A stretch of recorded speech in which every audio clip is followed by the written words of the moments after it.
Hi friends, ಎಲ್ಲರಿಗೂ ದೀಪಕಣ್ಣ ಪ್ರಮಥಕ್ಕೆ ಸ್ವಾಗತ. ಕರ್ನಾಟಕ ಲೋಕಸೇವಾ ಆಯೋಗ assistant controller and audit officer ಹುದ್ದೆಗಳಿಗೆ ಅರ್ಜಿಗಳನ್ನು ಆಹ್ವಾನಿಸಿರುವಂಥದ್ದು. ಇಲ್ಲಿ ಇಲಾಖೆಯ ಹೆಸರು, ಹುದ್ದೆಯ ಪದನಾಮ ಮತ್ತು ಹುದ್ದೆಗಳ ಸಂಖ್ಯೆ ಕೊಟ್ಟಿದ್ದಾರೆ. ಗ್ರೂಪ್ ಎ ಹುದ್ದೆಗಳು ಉಳಿಕೆ ಮೂಲ ವೃಂದ, ಕರ್ನಾಟಕ ರಾಜ್ಯ ಲೆಕ್ಕ ಪರಿಶೋಧನೆ ಮತ್ತು ಲೆಕ್ಕಪತ್ರ ಇಲಾಖೆ ಸಹಾಯ ನಿಯಂತ್ರಕರು ಅಂತ ಕೊಟ್ಟಿದ್ದಾರೆ. ವೇತನ ಬಂದು 52,650ರಿಂದ 97,100 ತನಕ ಇರುವಂಥದ್ದು. ಟೋಟಲ್ ಹುದ್ದೆಗಳು ಬಂದು 43 ಇದೆ.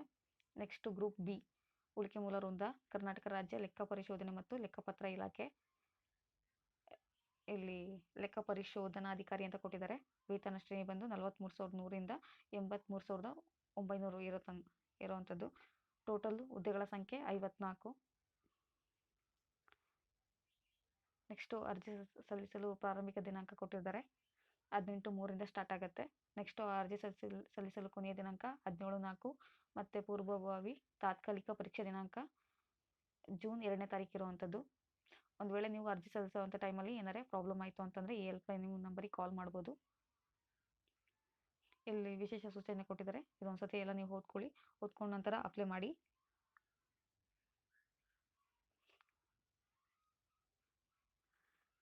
ಆನ್ಲೈನ್ ಅರ್ಜಿಗಳನ್ನು ಆನ್ಲೈನ್ ಮೂಲಕನೇ ಸಲ್ಲಿಸಬೇಕು. ಮತ್ತು ಭಾವಚಿತ್ರ, ಸಹಿ ಮತ್ತು ವಯೋಮಿತಿ, ವಿದ್ಯಾರ್ಹತೆ ಹಾಗೂ ಕೋರಿದ ಮೀಸಲಾತಿಗೆ ಸಂಬಂಧಿಸಿದ ಎಲ್ಲ ದಾಖಲೆಗಳನ್ನು ಅಪ್ಲೋಡ್ ಮಾಡಿದ ನಂತರ ಶುಲ್ಕವನ್ನು net banking, debit to credit, UPI ಮೂಲಕ ಸಂದಾಯ ಮಾಡಬಹುದಾಗಿರುತ್ತೆ ಅಂತ ಕೊಟ್ಟಿದ್ದಾರೆ. ಶುಲ್ಕವನ್ನು ಪಾವತಿಸಿದ ದಾಖಲೆಗಳನ್ನು ಅಥವಾ ಭಾವಚಿತ್ರ, ಸಹಿಯನ್ನು ಅಪ್ಲೋಡ್ ಮಾಡದೇ ಇರುವ ಅಸ್ಪಷ್ಟ ದಾಖಲೆಗಳನ್ನು ಅಪ್ಲೋಡ್ ಮಾಡಿರುವ ಅಭ್ಯರ್ಥಿಗಳ ಅರ್ಜಿಗಳನ್ನು ಸಹ ತಿರಸ್ಕರಿಸಲಾಗುವುದು ಅಂತ ಹೇಳಿದ್ದಾರೆ.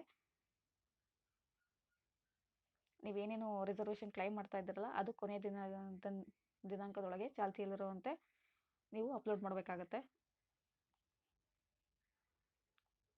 ನೆಕ್ಸ್ಟು ನೀವು ಒನ್ ಟೈಮ್ ರಿಜಿಸ್ಟ್ರೇಷನ್ ಆಗಬೇಕಾಗುತ್ತೆ. ರಿಜಿಸ್ಟ್ರೇಷನ್ ಆಗಿಲ್ಲ ಅಂತ ಅಂದರೆ ನೆಕ್ಸ್ಟು ರಿಜಿಸ್ಟ್ರೇಷನ್ ಆದ ನಂತರ ಅಪ್ಲೈ ಟು ಪೋಸ್ಟ್ ಮೇಲೆ ಕ್ಲಿಕ್ ಮಾಡಿ ನೀವು ಅರ್ಜಿ ಸಲ್ಲಿಸ್ಬೋದು. ಸೊ ನೀವು ರಿಜಿಸ್ಟ್ರೇಷನ್ ಆಗಬೇಕು ಅಂತ ಅಂದರೆ ನಿಮ್ಮ ಹತ್ರ ಫೋನ್ ನಂಬರು ಮತ್ತು ಇಮೇಲ್ ID ಇರಬೇಕಾಗತ್ತೆ. ನೆಕ್ಸ್ಟು ಯೂಸರ್ ID ಮತ್ತು ಪಾಸ್ವರ್ಡ್ಗಳನ್ನು ಜೋಪಾನವಾಗಿ ಕಾಯ್ದಿಟ್ಟುಕೊಳ್ಳಿ ಅಂತ ಹೇಳಿದ್ದಾರೆ.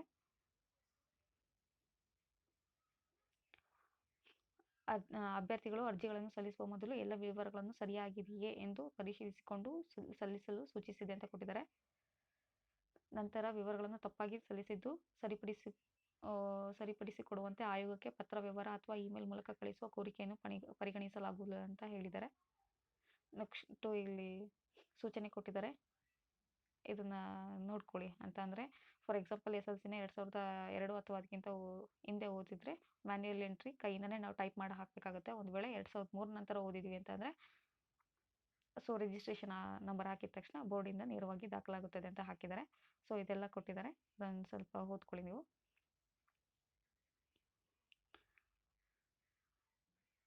ನೆಕ್ಸ್ಟ್ ಇಲ್ಲಿ ಇತ್ತೀಚಿನ ಪಾಸ್ಪೋರ್ಟ್ ಗಾತ್ರದ ಛಾಯಾಚಿತ್ರ ಅಂತ ಹೇಳಿದ್ದಾರೆ. ಫೋಟೋಗ್ರಾಫು ಮತ್ತು ಸಹಿಯನ್ನು ಅಪ್ಲೋಡ್ ಮಾಡಬೇಕಾಗುತ್ತದೆ ಅಂತ ಹೇಳಿದ್ದಾರೆ. ಫೋಟೋಗ್ರಾಫ್ ಬಂದು ನಿಮಗೆ 200 KB ಒಳಗಡೆ ಇರಬೇಕು ಮತ್ತು ಸಹಿ 70 KB ಒಳಗಡೆ ಇರಬೇಕು ಅಂತ ಹೇಳಿದ್ದಾರೆ. ಫಾರ್ಮೆಟು JPEG ಮತ್ತು JPG ಫಾರ್ಮೆಟಲ್ಲಿ ಇರಬೇಕು. ಅಕಸ್ಮಾತ್ ನೀವು ಅಪ್ಲೈ ಮಾಡಿರೋದ್ರಲ್ಲಿ ಏನಾದರೂ ಬದಲಾವಣೆ ಮತ್ತು ವಿವರಗಳನ್ನು ಏನಾದರೂ ಬದಲಾವಣೆ ಮಾಡಲಿಕ್ಕೆ ಬಯಸಿದರೆ ಅಪ್ಲೋಡ್ ಟು ಪೋಸ್ಟ್ ಟ್ಯಾಬ್ನಲ್ಲಿ ಸಲ್ಲಿಸಲಾದ ಹುದ್ದೆಯನ್ನು ಡಿಲೀಟ್ ಮಾಡಿ ಮತ್ತೊಮ್ಮೆ OTR ಅರ್ಜಿಗಳನ್ನು ವಿವರಗಳನ್ನು ಬದಲಾಯಿಸಿಕೊಂಡು ಹೊಸ ಅರ್ಜಿಯನ್ನು ಸಲ್ಲಿಸಬಹುದು ಅಂತ ಹೇಳಿದ್ದಾರೆ. ಡಿಲೀಟ್ ಮಾಡಿದ ಹುದ್ದೆಗೆ ಈಗಾಗಲೇ ಪಾವತಿಸಿದ ಶುಲ್ಕವನ್ನು ಯಾವುದೇ ಕಾರಣಕ್ಕೂ ಸರಿದೂಗಿಸುವ ಅಥವಾ ಹಿಂದಿರುಗಿಸುವ ಅವಕಾಶ ಇರುವುದಿಲ್ಲ ಅಂತ ಹೇಳಿದ್ದಾರೆ. ನೆಕ್ಸ್ಟ್ ಇಲ್ಲಿ SC ST CAT 1 ದೈಹಿಕ ಅಂಗವಿಕಲ ಅಭ್ಯರ್ಥಿಗಳಿಗೆ ಯಾವುದೇ ಶುಲ್ಕ ಪಾವತಿಸುವುದರಿಂದ ವಿನಾಯಿತಿ ನೀಡಲಾಗಿದೆ ಅಂತ ಹೇಳಿದ್ದಾರೆ. ನೆಕ್ಸ್ಟು ನೀವು ಫೀಸ್ನ ಕಟ್ಟಬೇಕು ಅಂತ ಅಂದರೆ net banking, debit to credit, UPI ಮೂಲಕ ನೀವು ಪೇ ಮಾಡ್ಬೋದು. ಒಂದು ವೇಳೆ ಬ್ರೌಸರ್ ಕ್ಲೋಸು, ರಿಫ್ರೆಶು ಅಥವಾ ಬ್ಯಾಕ್ ಬಟನ್ನು ಪ್ರೆಸ್ ಮಾಡಬಾರ್ದು ಅಂತ ಹೇಳಿದ್ದಾರೆ. ಪ್ರೊಸೆಸಿಂಗ್ ಬರ್ತಾ ಇದೆ ಅಥವಾ ಪೆಂಡಿಂಗ್ ಬರ್ತಾ ಇದೆ ಅಂತಂದರೆ ಕಂಪ್ಲೀಟ್ ಆಗೋವರೆಗೆ ಕಾಯಬೇಕು ಅಂತ ಹೇಳಿದ್ದಾರೆ. ಇದರ ಬಗ್ಗೆ ಆಯೋಗವನ್ನು ಸಂಪರ್ಕಿಸುವ ಮೇಲ್ ಅಥವಾ ಮಾಹಿತಿ ಕೇಳುವ ಅವಕಾಶ ಇರುವುದಿಲ್ಲ ಅಂತ ಹೇಳಿದ್ದಾರೆ. ನೆಕ್ಸ್ಟ್ ನೀವು ಆಯೋಗದ ವೆಬ್ಸೈಟ್ ಮುಖಾಂತರ ಆಲ್ ಟಿಕೆಟ್ನ ಡೌನ್ಲೋಡ್ ಮಾಡ್ಕೊಳ್ಳಿ ಅಂತ ಹೇಳ್ತಾರೆ. ಇಲ್ಲಿ ಅಬ್ರಿವೇಷನ್ ಕೊಟ್ಟಿದ್ದಾರೆ, ಒಂದ್ಸರಿ ನೋಡ್ಕೊಳ್ಳಿ. ನೆಕ್ಸ್ಟ್ ಫೀಸ್ ನೋಡಿ, ಸಾಮಾನ್ಯ ಅರ್ಹತೆ ಅಭ್ಯರ್ಥಿಗಳಿಗೆ 600, ಪ್ರವರ್ಗ 2(2)B 3A 3Bಗೆ 300 ಇದೆ. ಮಾಜಿ ಸೈನಿಕ ಅಭ್ಯರ್ಥಿಗಳಿಗೆ 50. ಪರಿಶಿಷ್ಟ ಜಾತಿ ಪರಿಶಿಷ್ಟ ಪಂಗಡ ಪ್ರವರ್ಗ 1 ಹಾಗೂ ಅಂಗವಿಕಲ ಅಭ್ಯರ್ಥಿಗಳಿಗೆ ಶುಲ್ಕ ಪಾವತಿಯಿಂದ ವಿನಾಯಿತಿ ಇದೆ. ಇಲ್ಲಿ ಷರತ್ತುಗಳಿದೆ, ನೋಡ್ಕೊಳ್ಳಿ.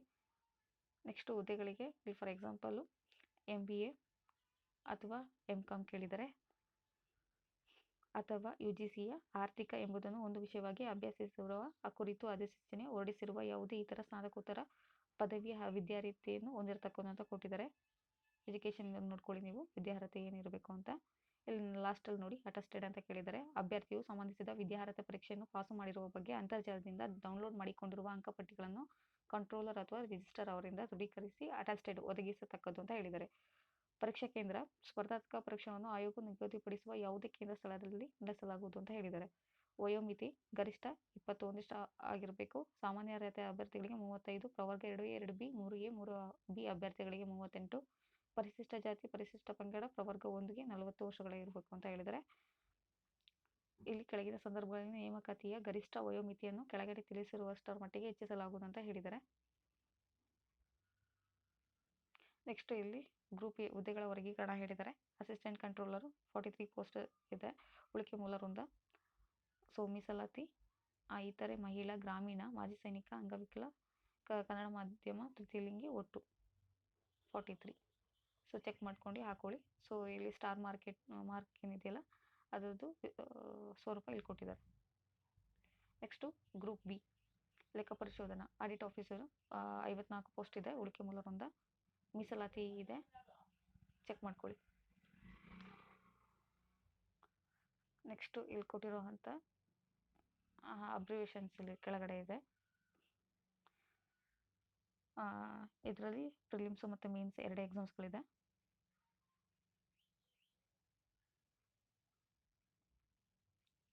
ಪೂರ್ವ ಪರೀಕ್ಷೆ 2 ಪತ್ರಿಕೆಗಳನ್ನು ಒಳಗೊಂಡಿದ್ದು ವಸ್ತುನಿಷ್ಠ ಬಹು ಆಯ್ಕೆ ಮಾದರಿ ಪ್ರಶ್ನೆಗಳನ್ನು ಒಳಗೊಂಡಿರುತ್ತೆ ಅಂತ ಹೇಳಿದರೆ. ಪತ್ರಿಕೆ 1, 2 ಇದೆ. ವಿಷಯ ಸಾಮಾನ್ಯ ಅಧ್ಯಯನ, ವಾಣಿಜ್ಯ ಶಾಸ್ತ್ರ ಮತ್ತು ನಿರ್ವಹಣೆ. ಗರಿಷ್ಠ ಅಂಕಗಳು 150 ಇದೆ. ಸಾಮಾನ್ಯ ಅಧ್ಯಯನ 2 ಗಂಟೆ ಅವರು ಇಲ್ಲಿ ಕಡ್ಡಾಯ ಅಂತ ಕೊಟ್ಟಿದ್ದಾರೆ. ವಾಣಿಜ್ಯ ಶಾಸ್ತ್ರ ಮತ್ತು ನಿರ್ವಹಣೆ 300 ಅಂಕಗಳು, ಅವಧಿ 2 ಕಡ್ಡಾಯ ಅಂತ ಕೊಟ್ಟಿದ್ದಾರೆ. ಟೋಟಲು 450 ಅಂಕಗಳು. ಕನ್ನಡ ಇಂಗ್ಲೀಷ್ ಎರಡರಲ್ಲೂ ಇರುತ್ತೆ. ಒಂದು ವೇಳೆ ಇಂಗ್ಲೀಷಲ್ಲಿ ಏನಾದ್ರು ಕನ್ನಡದಲ್ಲಿ ಏನಾದ್ರು ಗೊಂದಲ ಅಥವಾ ಅಸ್ಪಷ್ಟ ಇತ್ತು ಅಂತಂದರೆ ಇಂಗ್ಲೀಷಲ್ಲಿ ನೋಡಬೇಕಾಗತ್ತೆ. ಅದೇ ಅಂತಿಮ ಅಂತ ಹೇಳಿದ್ದಾರೆ. ಸೆಕ್ಷನ್ ಬಿ ಮುಖ್ಯ ಪರೀಕ್ಷೆ ಲಿಖಿತ ಪರೀಕ್ಷೆಯನ್ನು ಸೆಕ್ಷನ್ ಬಿ ಮುಖ್ಯ ಪರೀಕ್ಷೆಯು ಲಿಖಿತ ಪರೀಕ್ಷೆಯನ್ನು ಒಳಗೊಂಡಿರುತ್ತದೆ ಅಂತ ಹೇಳಿದ್ದಾರೆ. ಇಲ್ಲಿ ಪತ್ರಿಕೆಗಳು ಕೊಟ್ಟಿದ್ದಾರೆ ನೋಡಿ ಟೋಟಲು. ಸೊ ಪತ್ರಿಕೆ ವಿಷಯಗಳು, ಗರಿಷ್ಠ ಅಂಕಗಳು, ಅವಧಿ ಇಲ್ಲಿ ಕಡ್ಡಾಯ ಅಥವಾ ಐಚ್ಛಿಕ ಅಂತ ಇದೆ, ನೋಡ್ಕೊಳ್ಳಿ. ಸೊ ಸಿಲೆಬಸ್ಸಿಗೆ ಏನಂತಂದರೆ ಈ ಜಾಲತಾಣದಲ್ಲಿ ಲಭ್ಯವಿರುತ್ತದೆ ಅಂತ ಹೇಳಿದ್ದಾರೆ. ಅದು ವೆಬ್ಸೈಟ್ ಕೂಡ ಹಾಕಿದ್ದಾರೆ ಅವರು.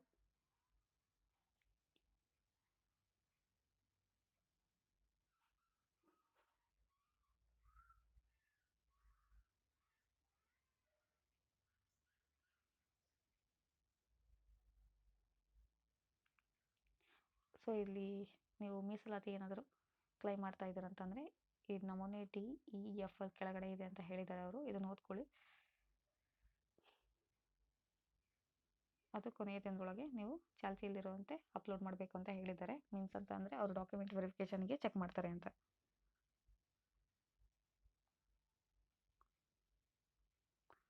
ಸೊ ಹೆಚ್ಚಿನ ಮಾಹಿತಿಗಾಗಿ ನೀವು ಬೇಕಾದ್ರೆ ಇಲ್ಲಿ ನಂಬರ್ ಕೊಟ್ಟಿದ್ದಾರೆ, ಸೊ ಕಾಲ್ ಮಾಡ್ಬೋದು. ಕೇಂದ್ರ ಕಚೇರಿ ಮಾಹಿತಿ ಕೇಂದ್ರ, ಇದು ಪರೀಕ್ಷಾ ಶಾಖೆ.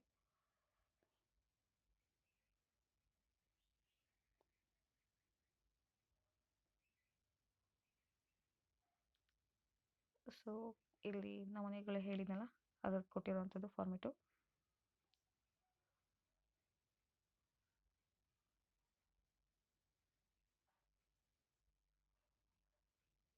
ಸೊ ನೀವು ಅರ್ಜಿ ಸಲ್ಲಿಸಬೇಕು ಅಂತ ಅಂದರೆ 1 ಟೈಮ್ ರಿಜಿಸ್ಟ್ರೇಷನ್ ಆಗಿರಬೇಕು OTR. ಅದಕ್ಕೆ ಮೊಬೈಲ್ ನಂಬರು ಮತ್ತು ಇಮೇಲ್ ID 2 ಬೇಕಾಗುತ್ತೆ. ಸೊ 18/3 ಅಂದರೆ ಈ ತಿಂಗಳು 18ರಿಂದ ಅರ್ಜಿಗಳು ಸಲ್ಲಿಸಲಿಕ್ಕೆ ಪ್ರಾರಂಭಿಕ ದಿನಾಂಕ ಹೇಳಿದ್ದಾರೆ.